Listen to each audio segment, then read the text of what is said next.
살아계신 하나님 아버지, 감사와 찬송과 영광을 올려드립니다. 아멘. 오늘도 저희들의 생명을 연장시켜 주시고 복된 새날을 허락해 주시고 또 건강 주시고 저희들의 발걸음을 아버지의 집으로 주님의 몸된 교회로 이 은혜의 보좌 앞으로 옮겨주셔서 하루를 시작하며 하나님 앞에 기도하며 찬양을 드리며 말씀을 들으며 하루를 시작하게 해주시니 하나님 감사합니다. 아멘. 하나님 아버지, 선물로 주신 기적과 같은 은혜로 베풀어 주신 생명과 시간과 건강과 저희 모든 오늘 한 날의 모든 삶 가운데 주여. 하나님이 주시는 말씀을 기준 삼아 그 말씀에 피동되어 하나님의 말씀을 이루어드리는 한 날이 되도록 주님 은혜 내려 주옵소서. 아멘. 아버지, 한 해가 저물어 갑니다.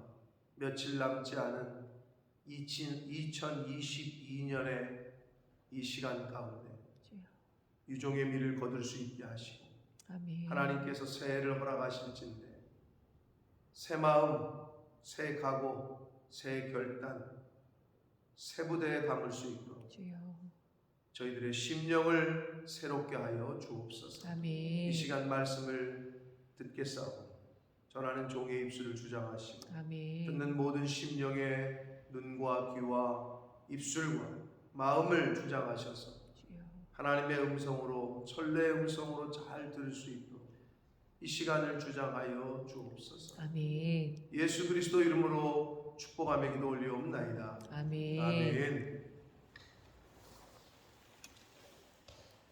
말라기 선지자 당시의 이스라엘의 영적인 상태는 예배가 무너졌다. 즉 부정한 제사, 오늘날로 말하면 부정한 예배가 드려졌다는 거고, 두 번째는 이방인과의 통혼, 이방인과의 통혼을 통한 우상 숭배, 우상들이 유입이 됐다는 거고, 세 번째는 예배가 무너지고 우상 숭배하는 게 들어오자 하나님을 경외하거나 하나님을 두려워하는 것이 사라졌고, 그 결과로 11조와 봉헌 예물을 드리는 것을 하지 않아요.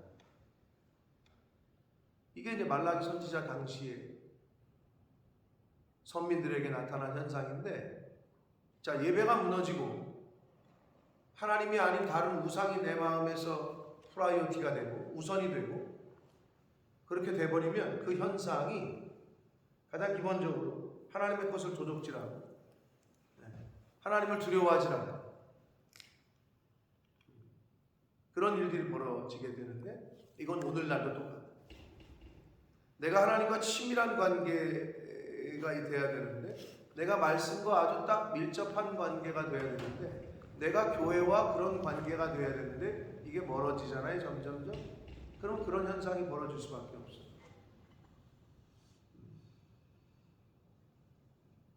여러분, 그 한국의 대부분의 교회들은, 한국에 있는 사찰들, 절들은 대개가 시주로 한 거예요.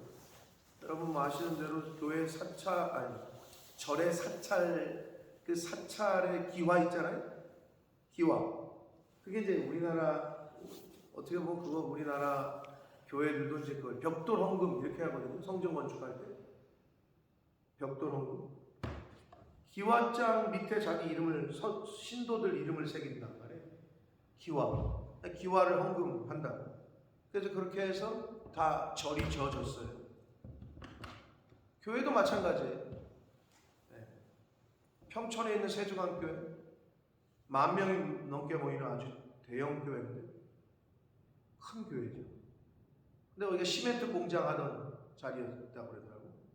근데 그 시멘트 공장을, 그 땅을, 대지를 그 분이 교회에다가 헌납하면서 땅이 생겼고, 그래서 이제 그게 시발점이 돼서, 그게 시드머니가 돼서 교회가 건축이 된 케이스란 말이에요. 영국에도 마찬가지죠. 많은 믿음의 그 부모들이, 사람들이, 조상들이 그렇게 해서 교회가 이렇게 서온 거란 말이에요. 그러니까 미랄 헌신이 없으면 되지를 않는다. 그런데 하나님과 멀어지잖아요. 교회와 멀어지잖아요. 그러면 하나님 앞에 제물을 예물을 가져오진 않죠. 제사가 자, 예배가 무너지면 자연스럽게 따라오는 게 그겁니다. 자, 예배가 회복된다. 마음이 있는 곳에 물질을 쓰는 곳에 마음이 있는 거기 때문에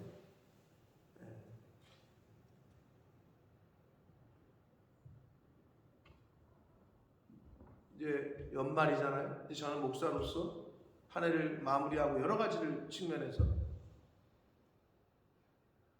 우리 교회가 성도 수가 예전하고 많이 달라졌어요. 어때? 예전보다 더 늘어났어요? 줄었어요? 한 10년 전으로 비교해보면 어떻게 보면 더 줄었죠. 작년부가 더 많았을 때도 있었으니까. 그렇잖아요. 어떻게 보면 팬데믹 3년 기간 동안에는 청년들 수도 없었어. 그랬잖아요. 근데 올해가 2022년이잖아요. 근데 여러분 그 데이터는 정확한 거예요. 숫자는. 제 아내가 요즘도 그걸 하는지 모르겠는데 한국 교회는 대형 교회들은 이제 그 채플 이제 그 대학교에서 채플할 때 교인증이 있어가지고 그렇게 하는 이유가 신천지 때문에도 그렇다 그러더라고. 이제 누가 누군지 모르니까 말 그대로 정확하게 구별된 사람들에게 성도 학생증처럼 그러면 이제 자동으로 이제 찍고 들어가는 그런 교회들도 요즘은 있어요. 성도증이지. 왜냐하면 하도 이 사람 저 사람이 막 와가지고 어지럽히고 하니까 검증이 된 사람들을 학생증 주듯이 우리 교인이다, 교인증 해가지고 그걸 찍고 들어가고 막 이런다면, 그러니까 출석이 정확하지. 주일날 누가 빠지고 안 나오고 여러분은 잘 모르겠지만 정확하게 데이터가 나와요. 몇 번 출석을 했고 몇 번 주일을 빠졌고 새벽 예배도 마찬가지예요. 뭐 몇 명 되지도 않으니까 우리는. 그건 그런데 제 아내는 잘 모르지만 저는 이제 한 해를 마무리하고 또 새해에 저걸 계획을 해야 되니까. 그래서 저희 교회의 재정이 올해 어떻게 됐느냐? 역대 최대의 재정을 기록했다. 그래서 제가 하나님 이 어려운 때에 근데 이제 그게 어디서 이유가 됐을까? 십시일반이죠. 성도들이 다 하나님 말씀대로 10의 1조를 구별하고 감사 예물을 드리고 뭐 한 거잖아요. 그러면 이제 데이터가 좀 나오죠.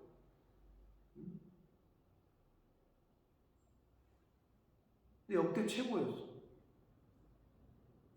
이제 지난주로 공식적인 52주 예배가 끝났잖아요. 오늘 토요일 날 0시 예배는 이제 새해에 2023년에 회개에 들어간단 말이에요. 그러니까 지난주로 끝났어요. 공식적인 결산이. 근데 역대 최고야. 별로 놀라지 않으시네. 저는 그래서 그렇게 된지를 몰랐는데 결산을 해보다 보니 역대 최고예요. 물론 그 이유가 여기가 선교지이다 보니 우리 교인들이 아닌 외부에서 들어오는 헌금들이 좀 있다. 이제 그 퍼센테이지가 어떻게 되느냐. 이제 이건 또 물론 따로 우리가 봐야 되겠죠. 아무튼 작년 한 해, 그러니까 올해 한 해 정말 하나님의 은혜로 지금까지 왔습니다. 내년에는 또 어떻게 될지 우리가 모르지. 아무도 뭐 미래에는 아무도 모르니까. 근데 중요한 건 예배가 무너지면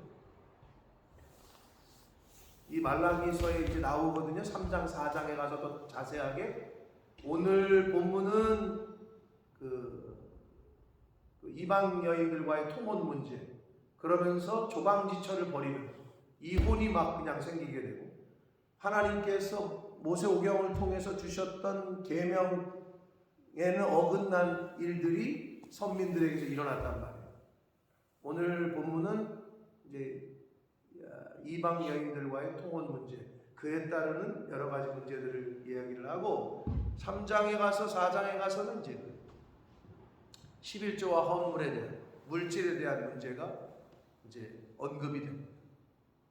자, 다시 말씀드리지만 이거는 하나님의 징계인 제2차 출애굽이라고 하는 바벨론 포로 유수가 끝나고 돌아와 성전과 성벽을 다 재건한, 그래서 하나님의 은혜로 회복이 된 이스라엘의 어떻게 보면 남은 자들이라고 할 수 있죠. 이스라엘의 남은 자들이 벌인 행태다 보시면 돼요. 그러니까 우리가 믿는 사람으로서 하나님 앞에 가는 그 순간까지 깨어있지 않으면 남은 자라고 해도 이런 일을 벌인단 말이에요. 지금 이제 나타나는 거예요. 그러니까 그 누구도 자신할 수 없는 거죠.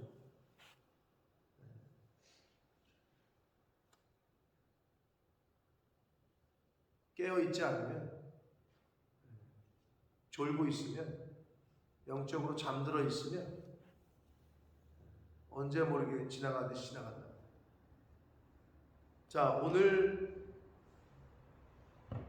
발락인 2장 10절로 17절 말씀을 통해서 주시는 은혜를 한 절씩 보시면서 받도록 하겠습니다. 10절입니다. 우리는 한 아버지를 가지지 아니하였느냐? 한 하나님께서 지으신 바가 아니냐? 어찌하여 우리 각 사람이 자기 형제에게 거짓을 행하여 우리 조상들의 언약을 욕되게 하느냐?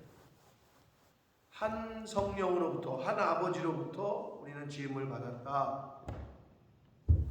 그런데 한 형제요 자매인데 한 하나님을 섬기는 한 민족인데 어떻게 자기 형제들에게 거짓을 행하느냐? 그래서 우리 조상들에게 언약을 욕되게 하느냐? 당시 이스라엘 백성들의 조상들의 언약이라고 여기서 표현하고 있는 거는 말라기 이제 그 4장 4절에도 한 번 더 언급이 되거든요. 말라기서 마지막 장 4장 4절에 호렙에서 온 이스라엘을 위하여 명령한 법, 율례와 법도를 기억하라. 시내산 언약을 말합니다. 시내산 언약. 호렙산, 모세를 통해서 시내산 언약을 의미합니다. 그러니까 하나님과의 언약을 욕되게 한다는 거죠. 이스라엘 선민들이. 그러니까 이방 민족들에게 거짓을 행하는 게 아니라 자기 형제에게, 오늘날로 말하면 같은 교회 성도끼리 그 얘기하는 거예요. 여러분, 사실은 교회의 어려움은 내가 누누이 말씀드립니다만은 교회 밖에 있는, 예수 안 믿는, 교회 안 다니는 사람들로부터 오는 시대가 아니에요. 이제는 이 교회 내가 문제예요. 그 말은 뭘 의미하느냐? 이걸 좁히잖아요. 영적인 의미로. 내가 성전이라고 그러잖아요. 그러면 내 안에 있다는 거예요. 문제는 내 안에, 다른 데 문제가 아니고 내 속이, 나라는 나 자아가 문제다 라고 생각하시면 돼요. 신앙생활은 나 고치는 거예요. 아멘. 신앙생활은 다른 사람 고치는 게 아니라고. 아우, 저 사람은 왜 저래? 그런 얘기 하지도 말라니까. 자기 자신이나 고치라고. 전부 다 그 마음을 갖잖아요. 그럼 전혀 문제가 안 돼. 근데 전부 다 다른 사람을 손가락질하기 때문에 그래. 아유, 저 집사 때문에 그래, 저 권사 때문에 그래. 자기 자신에게 손가락질을 하고. 온 교회에 있는 성도가 그렇게 하면 그 교회는 절대 어려움이 없어요. 다 내 탓이 오니까. 내 속에 있는 자아가 문제니까. 그런데 다 네 탓이오 하니까 문제가 돼요. 어느 공동체건 마찬가지예요. 신앙생활은 나 고치는 거예요. 다른 사람 고치는 게 아니라. 자, 그래서 자기 형제에게 거짓을 행했다는 거죠. 당시의 선민들이. 11절, 유다는 거짓을 행하였고 이스라엘과 예루살렘 중에서는 가증한 일을 행하였다 했는데, 유다, 이스라엘, 예루살렘, 이건 다 한 선민들을 표현하는 건데, 유다는 지역적 의미에서 남유다 북이스라엘 할 때, 지역적 이름에서 선민을 표현한 거고, 이스라엘은 족속, 이스라엘 12지파. 그럼 예루살렘은 선민 공동체를 표현할 때 표현하는 거예요. 근데 이게 다 같은 한 선민들, 이스라엘 백성들을 이렇게 표현한 거예요. 그러니까 이스라엘이 거짓을 행하고 가증한 일을 행했다는 거예요. 거짓과 가증한 일이 구체적으로 뭔지는 이제 그 밑에 나옵니다. 계속해서. 유다는 여호와께서 사랑하시는 그 성결을 욕되게 하여 이방신의 딸과 결혼했다. 여기서 이 성결이라고 번역한 코데시, 히브리어로 코데시거든요. 제가 성결교 목사인데 거룩, 성결 할 때의 그 단어거든요. 그럼 이게 뭐냐? 이스라엘 백성을 의미하는 거예요. 즉 하나님의 백성들은 성결하고 거룩해야 된다. 예수 믿는 사람은 성결하고 거룩해야 된다는 거예요. 그게 핵심이에요. 성결과 거룩. 여러분, 바람 피는 서울대 똑똑한, 서울대라고 하면 또 이것도 좀, 바람 피는 똑똑한 여자랑 남편이랑 살고 싶으세요? 좀 뭐 똑똑하지 않아도 정직하고 성결하고 거룩한 남자랑 살고 싶으세요? 그런 거랑 똑같은 거예요. 하나님은 똑똑한데, 아주 머리는 아주 그냥 똑똑한데 부정하고 더러운 사람을 원하시지 않아요. 하나님은 너 부족해? 내가 채우면 되지. 거룩하기만 해라. 정직하기만 해라. 성결하기만 해라. 그럼 내가 너를 이끌어 줄게. 이게 하나님의 성경에서 주시는 메시지입니다. 자, 그래서 성결을 욕되게 하여 이방신의 딸과 결혼했다는 것은 이스라엘 백성 자체를 의미합니다. 한마디로 이스라엘 백성들이 음란했다는 거예요. 이방 여인들과 통혼을 했다는 거예요. 12절, 이 일을 행하는 사람에게 속한 자는 깨는 자나 응답하는 자. 여기서 이 깨는 자나 응답하는 자는 양떼를 지키라고 깨우는 자와 깨움을 당하는 자, 곧 평범한 이스라엘 평민들을 의미하고요. 그런 평민들, 이스라엘 백성들은 물론이거니와 만군의 여호와께 제사를 드리는 자, 이건 제사장들을 말하는 거죠. 평민이건 지도자들이건 할 것 없이 여호와께서 야곱의 장막, 즉 이스라엘 민족 중에서 끊어버리시겠다 라고 말씀합니다.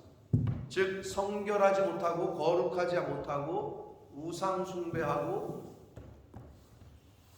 하나님만 섬겨야 되는데 그게 안 되는 사람들은 하나님이 끊어버리시겠다.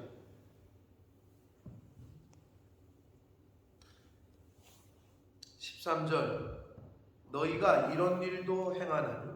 이제 구체적으로 그들이 뭐가 부정했는지, 그들이 행한 가증한 일이 뭔지, 거짓된 일이 뭔지가 나옵니다. 이런 일도 행했대. 그게 뭐냐? 곧 눈물과 울음과 탄식으로 여호와의 제단을 가리게 하는도다. 참 이게 무슨 말인지 좀 그렇죠? 눈물과 울음과 탄식으로 하나님의 제단을 가렸대요. 이게 뭐냐면 누군가를 마음 아프게 한 거예요. 누군가의 눈에서 눈물이 나게 한 거예요. 누군가의 눈에서 마음이 심령이 아파서 하나님 앞에 나와가지고 탄식하며 울고 기도하게 했다는 거예요. 근데 이게 문맥상은 누구냐? 바로 조방지처예요. 자기의 아내. 자기의 아내에게 배우자의 눈에서 눈물이 나게 했다는 거예요. 그럼 이게 어떻게 되느냐? 여호와의 제단을 가린대. 이게 뭡니까? 아무리 기도해도 응답되지 않는다는 거예요. 여러분, 하나님 앞에 기도가 막히고 하나님의 축복의 통로가 막히는 가장 빠른 길은 하나님의 사람들, 특별히 같은 믿음의 공동체 형제 자매들의 눈에서 눈물 나게 하는 거예요. 마음 아프게 하는 거예요. 하물며 제사장이겠어요? 여러분, 왜 성경에서 말씀을 가르치는 자와 가장 좋은 것을 늘 함께 하라고 하느냐? 주의 종의 눈에서 눈물 나게 하는 집안 치고 사람 치고 잘 되는 사람이 없다라는 말을 옛날 어르신들이 또는 부흥사 목사님들이 하실 때가 있었어요. 그럼 저는 그거를 제가 장로 아들이고 모태신앙이고 그렇게 컸는데도 그게 별로 그렇게 좋게 들리지 않을 때가 있었어요. 왜 꼭 저렇게 말을 하지? 근데 보니까 그게 성경에 있는 말씀이에요.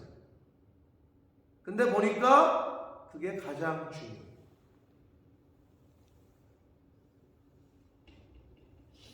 하나님께서 보내신 사자를 존중하지 않으면 하나님을 존중하지 않는 거죠. 하나님을 존중하지 않는 사람과 집안이 잘 될 수가 있어요? 절대 잘 될 수가 없어요. 그러니까 하지 말라고 성경이 가르치고 있는 거예요.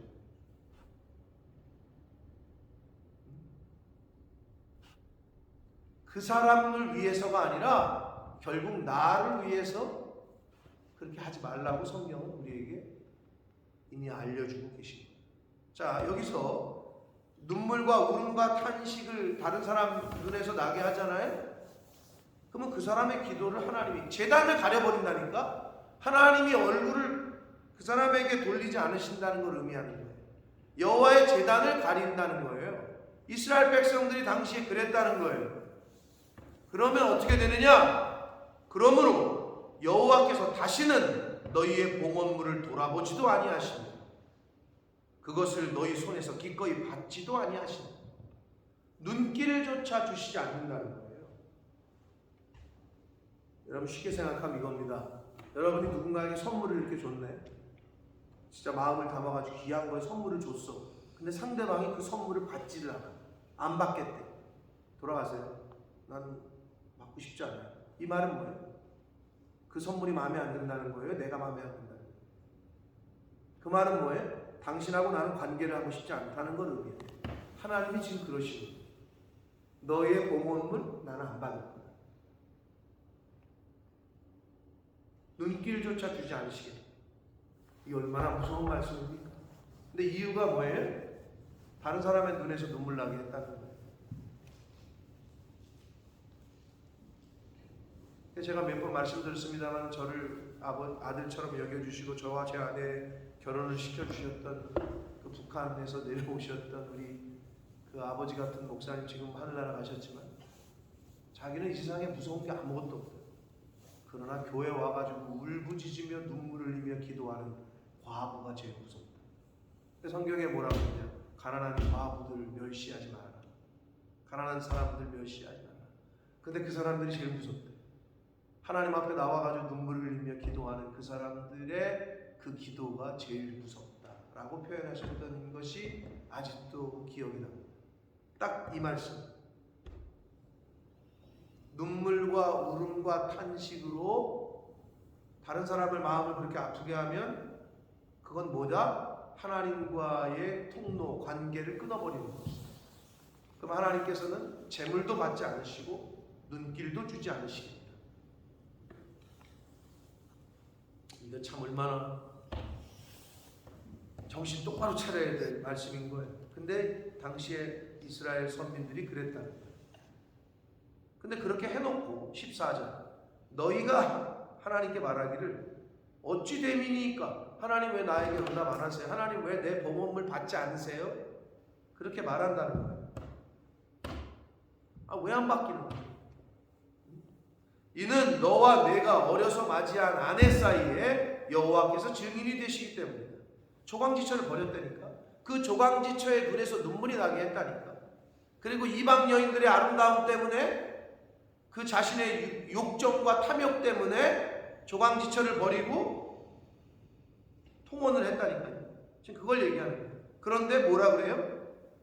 내 아내와 사이에서 하나님께서 증인이시다.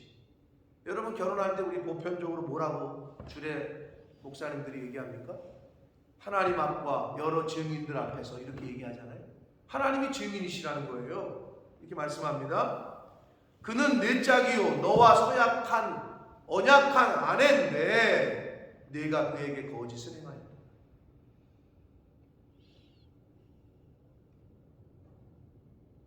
자, 그 다음에 15절 봅니다. 15절은 성경 전체 31,173절 중에서 가장 난해한 구절입니다. 지금까지도 2000년 역사 가운데 학자들이 정확한 해석을 하지 못하는 난해 구절 중에 1등, 1순위로 꼽히는 구절이에요. 정확한 게 어떤 의미인지를 잘 몰라요. 그런데 일단 읽어보시면 그에게는 영이 충만하였으나 오직 하나를 만들지 아니하셨느냐. 하나님이 만드셨다는 것 같은데 영을 만드셨다는 것 같고 한 성령이에요. 성령은 어찌하여 하나만 만드셨겠느냐. 이는 경건한 자손을 얻고자 하십니다. 그러므로 내 심령을 삼가 지켜 어려서 맞이한 아내에게 거짓을 행하지 말라. 자, 난해 구절 중에 하나거든요. 그 위에 부분이 뭐 전체적으로 봤을 때 많은 학자들이 어떻게 그냥 해석을 하는 게 받아들여지느냐. 한 아버지, 한 성령. 하나님께서는 아내와 남편에게도 한 성령을 주셨거늘 그 성령을 거절하고 음란을 취해서 다른 여자랑 통혼을 해서 이방 여인과 통혼을 해서 조광지처를 벌인 거, 그거를 얘기하는 거다. 이렇게 해석을 합니다. 자, 그래서 경건한 자손을 얻고자 하셨는데 그런데 그렇지 못했다는 거예요. 이스라엘 백성들이. 그러면 왜 조광지처를 벌여요? 오늘날에 OECD 국가 중에 우리나라가 지금 이혼율이 뭐 어마어마합니다. 근데 중요한 건 뭐냐? 각자 사유가 있겠죠. 근데 여기서 말하는 이혼은, 하나님이 미워하시는 이혼은 뭐냐면 음란과 정욕으로 인한 이혼을 말해요. 거짓으로 인한 이혼을 말하는 거예요. 여러분, 우리나라 이혼한 사람들 중에 대부분 중에 하나가 배우자의 외도입니다. 그걸 말하는 거예요. 그런 이유 때문에 지금 조광지처를 벌인 거, 이거는 하나님이 용서하지 않으시겠다.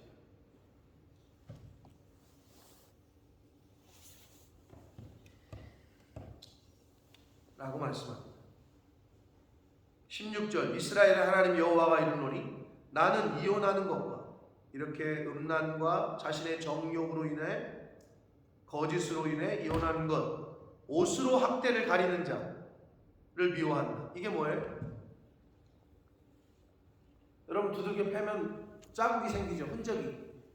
뭐 정인이 사건 때 그 어린아이를 얼마나 두들겨 팼으면 온몸이 멍자국이었대요. 몇 군데가 부러졌는지 몰라요. 온 국민이 분노를 했죠. 정인이 사건 아세요? 근데 진짜 부끄러운 건 그 여자 그 정인이를 입양해, 아니 왜 입양을 했는지 몰라. 심지어는 그때 뭐 아파트 당첨되려고 뭐 애가 있으면 뭐 입양을 하면 가점이 붙으니까 죄송한데 목사 딸이 했잖아요. 그러니까 아주 그냥 온 국민들이 분노를 했던 그 정인이 사건. 온몸이 상처 자국이었어요? 근데 그걸 뭘로 가릴까? 옷으로 가리죠. 옷으로 가린단 말이에요. 학대한 거를, 때린 거를 옷으로 가리는 걸 의미해요. 그러니까 가정폭력 이런 걸 의미하는 거예요. 이걸 하나님이 좋게 보실 수가 없죠. 미워한다라고 말씀합니다. 만군의 여호와의 말이니 그러므로 너희 심령을 삼가 지켜 거짓을 행하지 말라. 거짓을 행하지 말라. 거짓을 행하지 말라. 이렇게 돼 있는데 15절과 16절에 두 번이나. 근데 뭐가? 너희 심령을 삼가 지켜 이렇게 돼 있어요. 거짓을 행하지 말라. 근데 뭐를 지키래? 심령, 마음을 지키래. 뭐를 지키래? 영을 지키라는 거예요. 마음과 생각은 우리가 지킬 수 없다라고 그랬죠. 빌립보서 4장 6절과 7절에 뭐라고 그랬다고요? 하나님께서 너희 마음과 생각을 지키시다. 우리의 심령은 우리가 못 지켜요. 이 영이라는 건 눈에 보이지 않기 때문에 하나님의 말씀, 하나님의 영이, 성령이 우리를 지켜주셔야만 지켜진다. 여기서 뭐래요? 거짓을 행하지 않으려면 우리의 심령을 삼가 지켜. 이렇게 말씀하고 있어요. 그래서 우리의 영이 잘 돼야 범사가 잘 되는 거예요.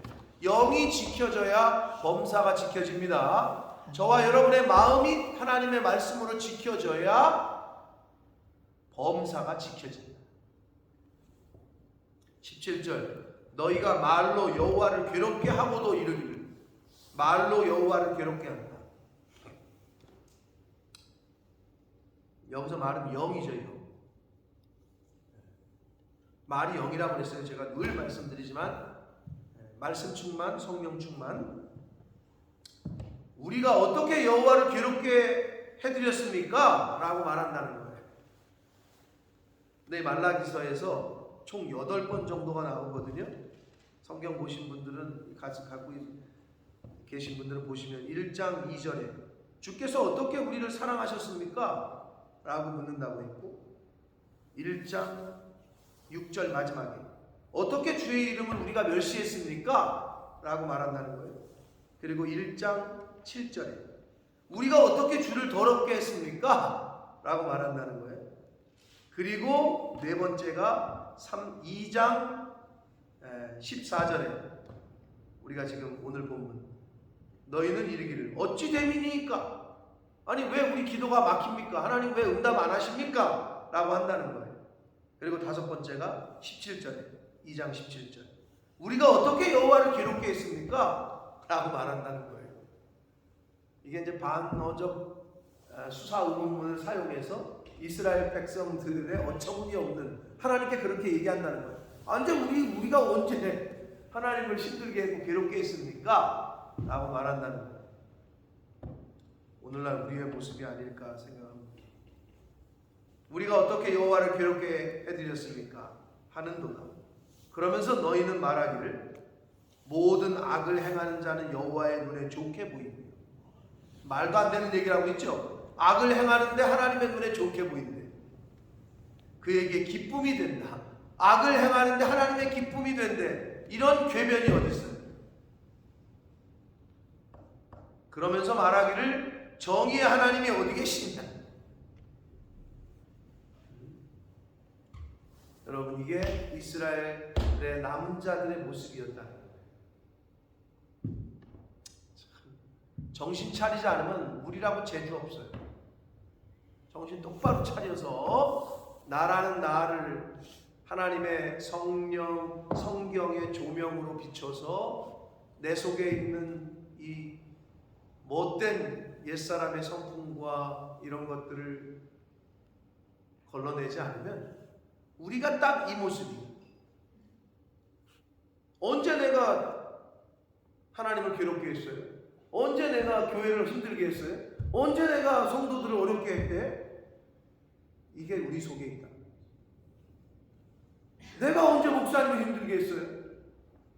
딱 그 얘기를 하고 있다는 거예요. 말라기서의 성도들의 당시의 선민들의 모습. 사랑하는 성도 여러분,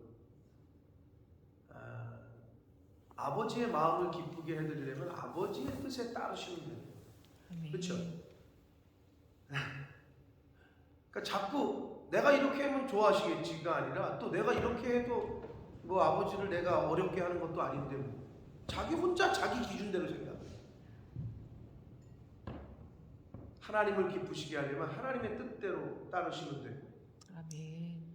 목회자를 기쁘게 하려면 목회자의 뜻에 순종하시면 돼요. 교회에 어려움이 없게 하려면 교회의 뜻에 순종하시면 되는 거예요. 근데 그게 언제부턴가 사라졌어요. 내가 기준이에요.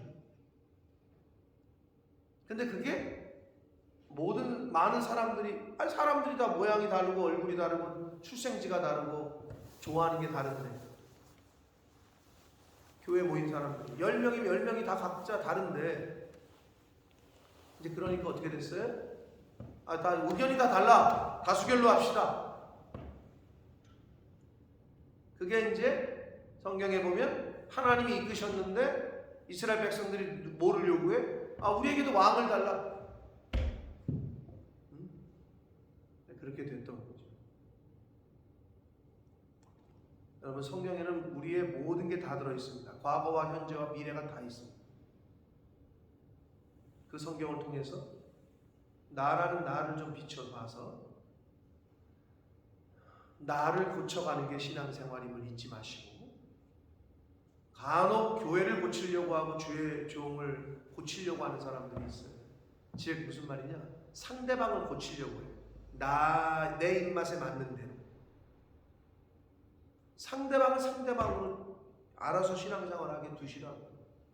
자꾸 내가 생각하는 기준에 이 상대방들을 끌어모으려고 하지 말아요. 신앙생활, 믿음생활은 우리가 왜 이 아침부터 나와가지고 하나님 앞에 나와서 기도하고 말씀을 듣느냐? 나 고치려고. 아멘. 나 고치면 되는 거예요. 그게 신앙생활. 이 말라기서에 나와 있는 당시의 이스라엘 백성들의 모습이 혹시 나와 같은 내 모습이네 하는 생각이 드시거든. 그걸 고치시는 거예요.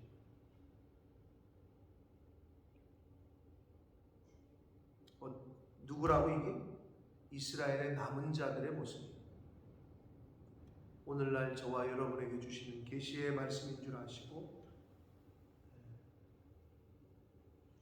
하나님 주시는 감동이 있으시면 그걸 철저하게 뿌리 뽑고 고쳐나가는 저와 여러분이 되시길 예수 그리스도 이름으로 축복합니다. 아멘. 살아계신 하나님 아버지 감사합니다. 아멘.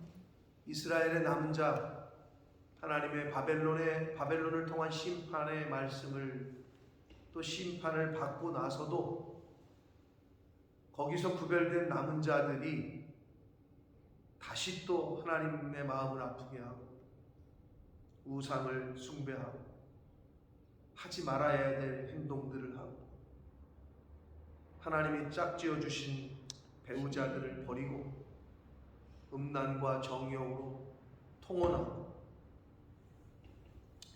아버지 이런 요소가 내 속에 있음을 깨닫게 하셔서 내 안에 있는 그런 못된 성품과 죄악된 모습들 성령께서 듣게 하시고 깨닫게 하시고 느끼게 하실 때 철저하게 회개하고 하나님 앞에서 철저하게 뿌리 뽑아서